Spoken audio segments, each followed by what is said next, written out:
everybody, this is Daniel here with Propelio, and we're here with Donovan Ruffin with Ruffin Real Estate Investments. I'm sorry about to see if I messed that up for you. He does it, no biggie. So can you tell me a little bit about who you are, how you got started in this business in real estate? Yeah, so I grew up in Ohio, moved to Texas about 7 years ago. I ended up working a sales job for a couple years, making some good money, and one of my friends got into real estate as a wholesaler, and he made some pretty big checks, and he sent me one of his checks. He made like $18,000 in one deal. And I'm like, man, I don't care what I got to do. You're going to teach me how to do this business, and we're both going to crush it together like a teamwork. And I mean, I still partner with him today, and it's kind of how I got started. That's cool. So, can you tell me a little bit about your first deal? I mean, what was going on with that? Oh man, my first deal, it was actually in Garland, Texas. I found the deal off a bandit sign, and somebody ended up calling one of my posters that I made with permanent marker on it. But hey, they called the sign, so they were desperate to sell, and I picked up the phone and I went and looked at the property. I ended up putting it under contract, and I ended up making about $4,000 on that deal. That's pretty so it was a lot of things that I didn't know that I know now after the deal is done that I should do better at the next deal and the next deal after that. So the most important thing that happened is I made the deal happen and profited pretty well. I mean, at that time it was nice. That's definitely for sure. I mean, for a lot of newer investors that I've talked to and a lot of newer investors that I've worked with, they've gone through and got a lot of education, got a lot of formal stuff, but they really forget to take the action like you did. You went out there and you dropped some bandit signs, you made that phone ring, and you went out there and got the contract. And I'm assuming you didn't know everything that was going on. You know? Man, I didn't know anything. I went up, typed up my own contract on Microsoft Word. I couldn't find any resources. I just knew that I could ask questions along the way, and as long as I was putting in the action that are necessary to make things happen, then I was going to win. So it's kind of how I transitioned, just learning along the way. Still to this day, I read one real estate book, never paid for a single course, and frankly, it's just you learn a lot more by doing it than by listening to other people do it, you know? You're right. So. That is, man, and I don't want to bring this up too much, but how old was you when you knocked your first one out? It was 2 years ago, so I was almost 21, so I was 20 at the time. 20. Yeah. I don't know about you, but most people at 20 years old ain't out putting houses under contract, flipping contracts. So yeah, I get people telling me all the time, you know, my friend group, it's just like, man, how'd you do it? How'd you do that? And I'm like, man, I work really hard, so I put in a lot of sweat equity up front, where all the necessary things to make things happen in real estate are going to happen because people see that you work hard. So I was always very stickler into that, especially when I didn't have any money up front, no credit, nothing. All I had was work ethic, you know. Right. So you can make a lot of things happen when you work hard. So that's for damn sure. So I mean, you just told me no money, no credit, and you were still able to knock this out. I mean, what would you attribute that to? I mean, obviously the work ethic going out there, but, you know, were you advertising? How was you making this type of stuff happen? Yeah, you know, I read a book, and it kind of taught me the necessary things that you needed to do, like with the traditional wholesale. So in that, it just it was like a book of instructions, and after that book, it was not like a motivational thing or nothing like that. Right. It's just like, hey, this is what needs to be done to make this happen. And I was like, all right, I can do that. So we literally went to Walmart, got some posters, and like if it rained, I was kind of crap out of luck. So you're literally getting posters. You weren't getting corrugated plastic. No, I was broke. I had no money, so I was just like, all right, I get posters. I even got to a point where I was cutting them in half, so now I got 2 posters, just nailing them to trees. Oh man, I love it. Literally duct taping them to stop signs. It's like, hey, we buy houses, and it was my actual phone number. Right. So I'd get people to call me, and I was like, all right, well, I don't have any houses for rent, or I don't have any houses you can work on. And I'm like looking for the person that's looking to sell, and finally got the person. So after that, it just really, hey, this thing works, this thing's real. People are actually out here doing it because I just did it. Right. So it was just kind of where it took off. So now that your business has started growing and stuff, I know the first deal you did was a wholesale deal. What kind of deals do you focus on now? Yeah, I do mostly fix and flips right now. The market that we're in is just super crazy not to take advantage of that market. Obviously the profit margins are a little larger too, and I'm not opposed to working harder to make the bigger income. So when I find deals are very valuable when they come across the table. So I just decided to take full advantage of those profit margins just by taking them on myself and doing fix and flips. So with your fix and flips, is there like a certain price point that you're going for? Are you flexible on that? What does your ideal fix and flip look like? Yeah, so a lot of people ask me that question, and I've learned it's real estate has a lot to do with work ethic, but in reality, it's just some simple math. If you can make the math work, then it's a good deal. So I just stick to a simple formula, and I buy under 75% of the market. If depending on how much work it needs is kind of how much time and stress am I going to take on when I take on this property, and then how much is it going to pay me in return.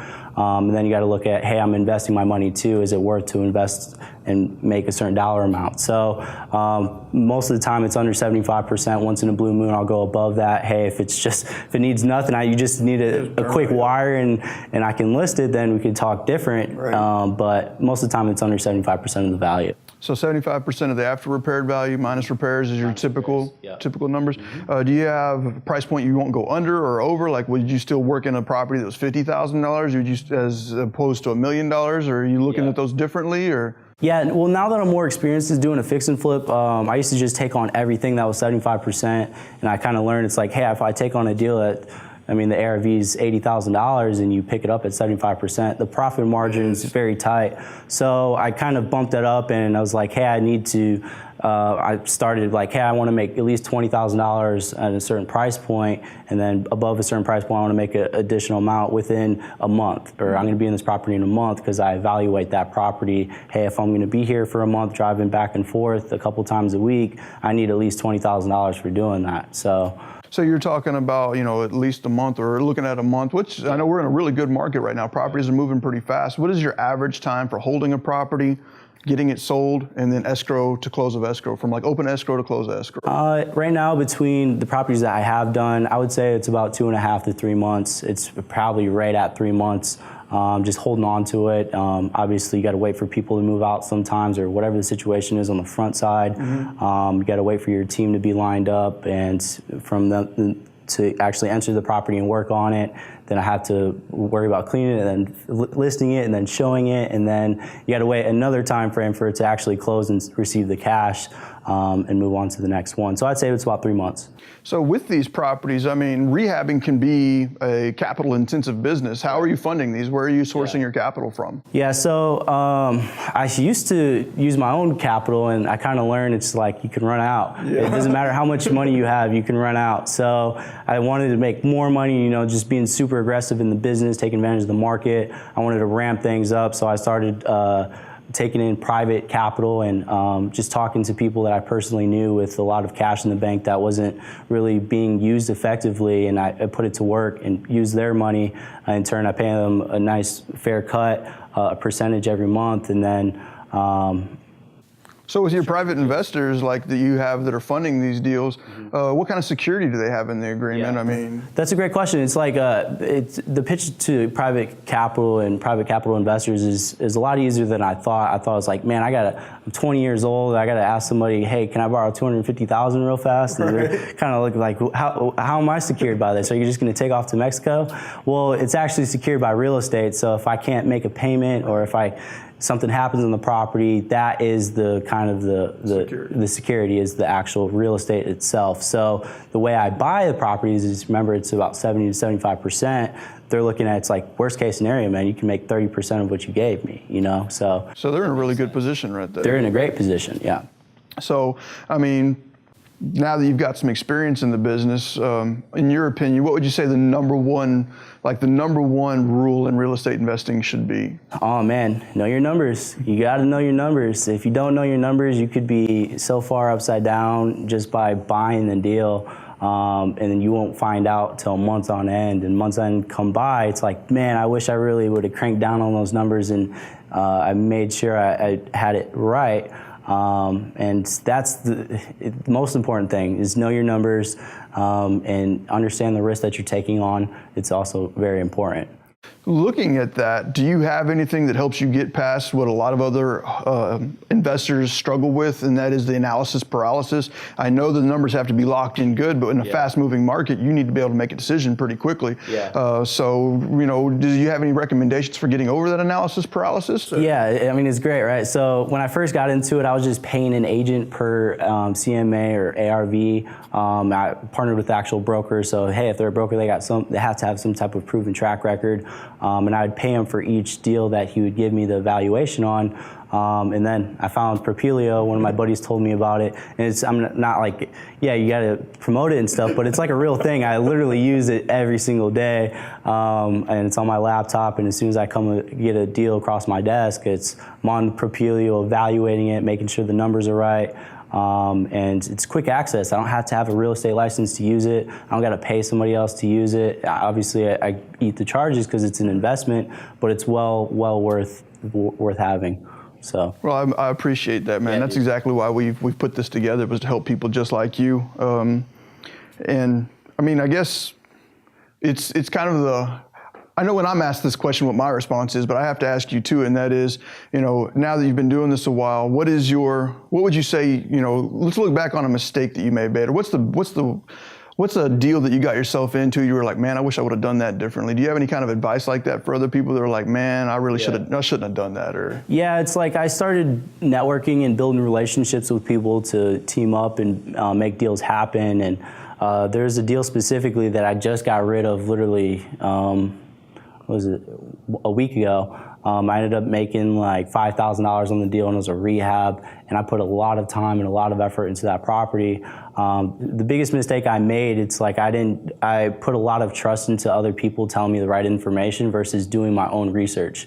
And if I would have did my own research up front, I would have been more transparent to what the actual numbers are of knowing the numbers. So because I did that, I've learned it's like, even though you can build a team and you can put trust into other people, you still have to do your own research and make sure the numbers are right to your criteria, because you are taking the risk and you are putting the time in.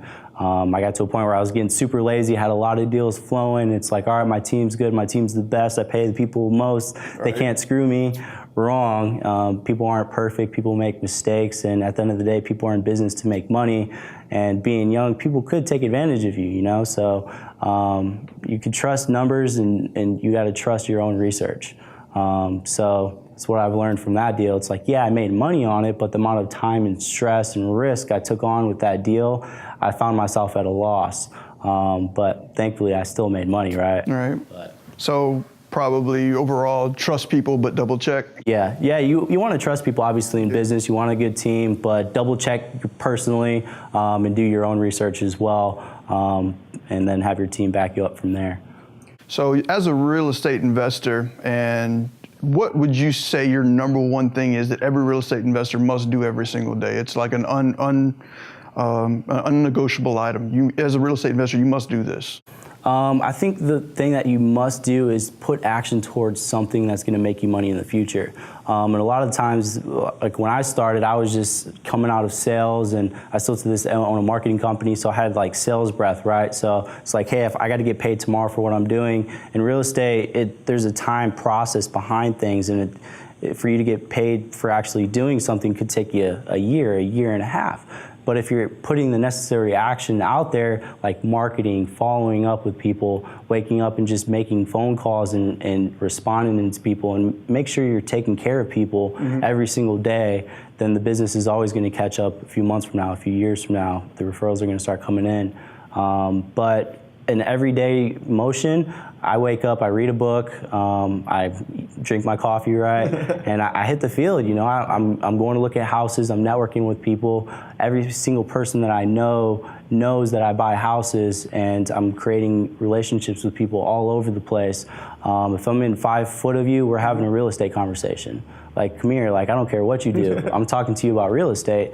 2,000 more people than I don't know, at least, on average. So somebody in your network of people is trying to get out of a situation that they can't, and I can help them. So networking is important. So every day I'm networking. branding is also important. Branding yourself, making sure people know that you're working and people know what you're doing. So when business does happen in their pipeline, it comes straight to you versus somebody else that's working harder than you. So it sounds like you've just got marketing going at all channels. You got network marketing, and it sounds like you're really good at network marketing. That's something that I'd never personally really succeeded well at, but network marketing seems to be a big focus of yours. And I mean, that is the given. If you're in real estate and you're not marketing, you're not out there letting people know what you're doing, then no one knows. And no matter how much you may understand or know about real estate, if you're not marketing that, the deals aren't going to be coming to you. And it sounds like you've become really successful at building that network market up and getting that type of stuff out there and going for you. Absolutely. Now that you've done that, you say you wake up in the morning, you read a book, you drink your coffee. What kind of sacrifices have you had to make this business grow? I mean, coming out of the gate, you kind of. Man, there's a lot of personal sacrifices that you have to make, especially if you really want to win big in business. When I was kind of transitioning to a point, the first sacrifice I had to make is stop wasting time, and I had to stop surrounding myself with certain people in my life, especially being as young as I was at the time. There's a lot of negative influences that's going to come across just because people are just trying to have fun. People aren't really worried about building a business, and you really got to focus on surrounding yourself with people that are actually winning in the business. And when you do that, you just find yourself competing at a higher level because these people are very competitive in this business, and if you aren't competing with them or you keep keeping up, you're going to get stomped on. So it's just, you got to surround yourself with the right people, and that's probably the most important thing to me. Is doing that. I absolutely love your response to that, man. I absolutely do. I got started in this business at a young age as well. Not quite as young as you are, but I realized the exact same thing. I had to start pulling away from some of the circle that I was within because their goals weren't my goals, and I was just creating a distraction. And every time I see what you're doing, it reminds me of where I was at. And I'm really inspired to see that other young people just like yourself are up and coming and moving into this business. It's a business that's changed my life. I would never be who I am today if it wasn't for that. So what are your goals for the next 12 months? Man, the next 12 months, it's kind of funny. It's like, hey, what are the necessary keys to win? It's like literally above my bathroom or my toilet in my bathroom, I have my goals lined out.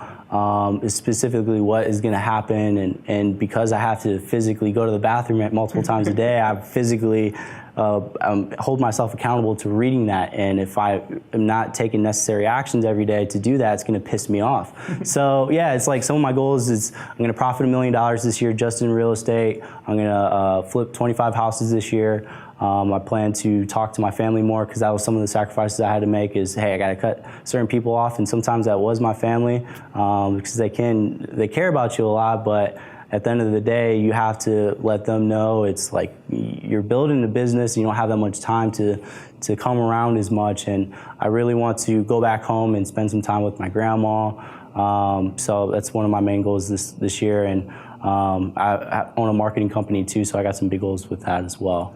Can you just briefly talk about maybe what you got with that marketing company? What is that? Well, let's talk a little bit about what that is. Yeah, absolutely. So I got started in real estate. I was working for a marketing firm. I was doing really well with it, and I kind of grew to a point where I couldn't really grow anymore with the company just because, there's only so much meat you can give out. I started looking for different ways just because I'm hungry and I want more and more and more. I'm never satisfied, and if I'm doing the same thing or making the same amount, it just drives me crazy. Just because I like to live a good life, I didn't really come from much at all, and it's like always seeing people that were winning in life. It's like I want that. So coming from nothing, literally not much at all. I saw that Lamborghini you were. Yeah, just the keys to survive. It's like I want to do fun stuff. I want to go on trips. I want to rent. Like just last week, he was in Hawaii, swimming in some awesome looking something somewhere. Yeah. I don't know anything about that, man. But man, I've seen a lot of stuff that you're doing, and you're just really living a really nice life at such a young age. And you moved into that marketing company, and So I wanted to live a good lifestyle. So got into real estate, started doing some wholesale deals, and I did a fix and flip, and had some capital just sitting around. And I kind of looked at where I was in business and the decisions and sacrifices I would have to make. And I just made a decision to just quit my old job completely, and instead of just quitting the industry that I was best at and what I was good at, and I built a huge organization I just completely funded my own company and partnered with winning people that were doing it. and we've been building that ever since. So I'm still doing what I was doing, and I used what I've made in real estate to fund that and make that happen. And I used the time freedom real estate gave me to just invest into that aspect and build that business too. So instead of just like, hey, yeah, just throw all your eggs in one basket, real estate, if the market goes wherever, you got to learn how to adjust. I'm building multiple things, and worst case scenario, yeah, it's just like just leveraging different industries. And it's amazing to hear that kind of wisdom coming from somebody so young. Yeah. I kind of grazed over, but you were talking about, you had your goals and everything right there in the bathroom with you. How much of your success would you lean on, like vision? I don't know how many people out there have heard about the laws of attraction or anything else like that, but I mean, just the fact that you had your goals in a place where they could be easily seen. Would you say that your vision has kind of helped propel you into this? Absolutely. So I'm a huge goal setter. I mean, I've learned that early on in sales. If I didn't write goals like physically where I could see them, I was just kind of off track, and I'm not as acquainted with organization as what most people are because I'm young. I don't really care about stuff, right? Why do I got to go to Starbucks and meet this person? Right. And my assistant's calling me. He's like, you got to go to Starbucks. It's like I have to have a schedule for me to develop systems, and I have to have a vision, not just for me, but for my team too, because I care about them and their families. If I don't have a house in the pipeline, I got a team of crew that's not gonna have work, and the first of the month's coming around, so I gotta make sure I get a house so they can have a job, right? So I make it not just about me, but I made it about other people, and the more people I started helping and giving jobs to and opportunities to move up or have a better life outside of me personally doing it, I found myself being more successful because it kind of forced me to do more. Be responsible because you got some other people looking out for you. So I got to do this, right? I told him I was going to do that. Who am I as a person? Right. He quit his job to trust in me, right? So I'm committed to that, and I'm obsessed with doing more for people other than just myself. And since I'm forced to do that, I win too.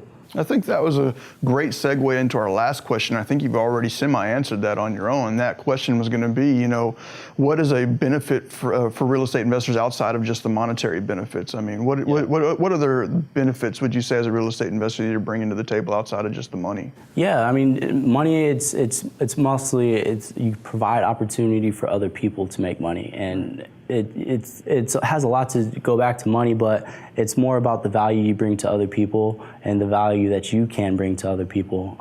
But it allows this certain type of lifestyle that you're able to create in real estate, where you can generate time freedom. You can literally build multiple businesses within the industry itself. You got Propelio. I'm not in a physical house, or I don't got to swing a hammer, right? And you can make money like that. So real estate can offer a foundation for whatever you like to do. I have a buddy that loves to play the guitar. He's a wholesaler, and he loves to do shows. I buy a lot of houses. I probably paid him close to $100,000 the past couple months. And I'm like, hey man, where you at? He's like, oh, I'm doing a show in Austin right now. I'm like, he's doing what he loves to do just because he can. It's funded off of real estate. It's funded off of real estate. So it's not just about, hey, let's make the house as nice as it possibly can and obsessed with that stuff. It's great, but frankly, it's more about what do you really like to do in life, and chase that. And real estate will help you get there. So I know you just said that you paid this wholesaler almost $100,000 in just this year alone. Would you be interested in working with other wholesalers? Or? Absolutely, yeah. I'm always in the market for deals, and I'm always in the market to partner up with private money. So if you have any deals in the works, just reach out to me. Or somebody has some money parked on the sidelines that they want to put out into the... Well, I say that, but I work with a lot of volume, so a lot of the private money investors I work with have millions of dollars just parked around. So yeah, if you are in that sector or category, I can help you out. I can help you leverage that cash into a very secure aspect and to make a lot more than wherever you have it parked. So if anybody wanted to get in contact with you to discuss some of those opportunities, what's the best way they could reach out to you? Yeah, so I work best off of social media. I'm young. I see you out there all the time. It's like I'm looking at my phone and I got like, 20 unread text messages, but like 6,000 emails, like people emailing me all over the country. But I'm always on social media, so reach out to me on social media. My Facebook's Donovan Ruffin, DONOVAN Donovan. Last name is Ruffin, Ruffin. I'm on Snapchat. It's Donnie with a Y, Donny, Ruffin, and then my Instagram is the Donovan Ruffin. So for anybody that wants to get out there with you, I'll go ahead and get your contact information up here at the end of the video. So anybody that wants to reach out to you can reach out to you. And just, I want to say thank you for coming in today. I really do appreciate it. For sure.